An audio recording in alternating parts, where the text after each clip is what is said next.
नमस्कार दोस्तों, आज मैं आपको मकर संक्रांति की कथा सुनाने जा रही हूँ। मकर संक्रांति के दिन भगवान विष्णु ने पृथ्वी लोक पर असुरों का वध कर उनके सिरों को काटकर मंदरा पर्वत पर गाड़ दिया था। तभी से भगवान विष्णु के इस जीत को मकर संक्रांति पर्व के तौर पर मनाया जाने लगा। पौराणिक मान्यताओं के अनुसार इस दिन को नए फल और नए ऋतु के आगमन के लिए मनाया जाता है।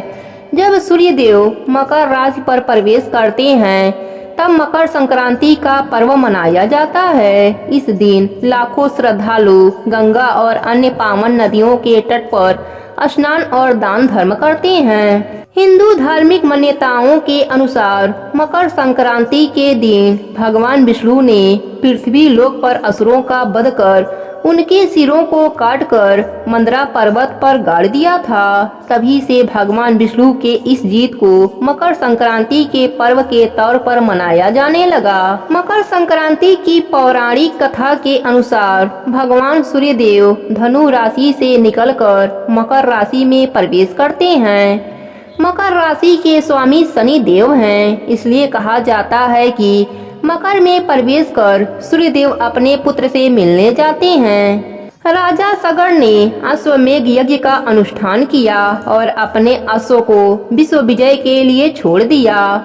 इंद्रदेव ने उस अश्व को छल से कपिल मुनि के आश्रम में बांध दिया।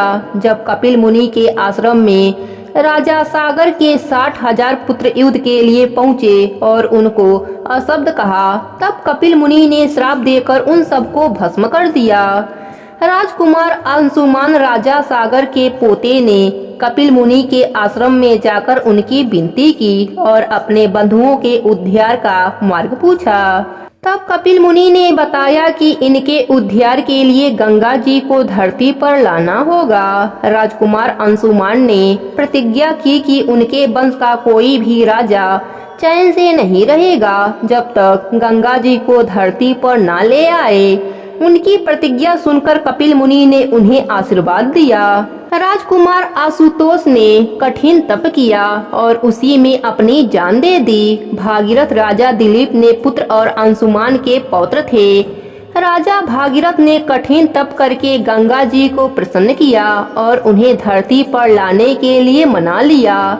उसके पश्चात भागीरथ ने भगवान शिव की तपस्या की, जिससे कि महादेव गंगा जी को अपने जटा में रखकर वहां से धीरे धीरे गंगा जी के जल को धरती पर प्रवाहित करें। भागीरथ के कठिन तपस्या से महादेव प्रसन्न हुए और उन्हें इच्छित वर दिया। इसके बाद गंगा जी महादेव के जटा में समाहित होकर धरती के लिए प्रवाहित हुई। भागीरथ ने गंगा जी को रास्ता दिखाते हुए कपिल मुनि के आश्रम गए, जहां पर उनके पूर्वजों की राख उद्धार के लिए प्रतीक्षारत थी। गंगा जी के पावन जल से भागीरथ के पूर्वजों का उद्धार हुआ। उसके बाद गंगा जी सागर से मिल गईं। जिस दिन गंगा जी कपिल मुनि के आश्रम पहुंची, उस दिन मकर संक्रांति का दिन था। इस कारण से मकर संक्रांति के दिन श्रद्धालु गंगा सागर में स्नान और कपिल मुनि के आश्रम के दर्शन के लिए एकत्रित होते हैं। मकर संक्रांति के दिन ही भगवान विष्णु ने असुरों का अंत किया था एवं उन असुरों के सिरों को मंदार पर्वत में दबा दिया था।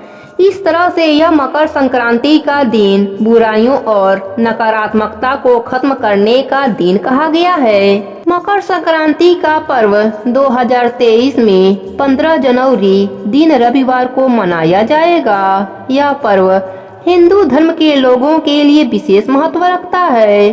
मकर संक्रांति के दिन सूर्य उत्तरायण होते हैं। इस दिन मकर राशि में सूर्य प्रवेश कर जाते हैं और इसलिए ही इस दिन को मकर संक्रांति के नाम से जाना जाता है। बहुत सी जगहों पर इसे खिचड़ी और उत्तरायण भी कहते हैं। मकर संक्रांति पर प्रतिवर्ष लाखों श्रद्धालुओं का मेला विभिन्न नदियों के घाटों पर लगता है। इस दिन तिल खिचड़ी का दान करते हैं। धन्यवाद।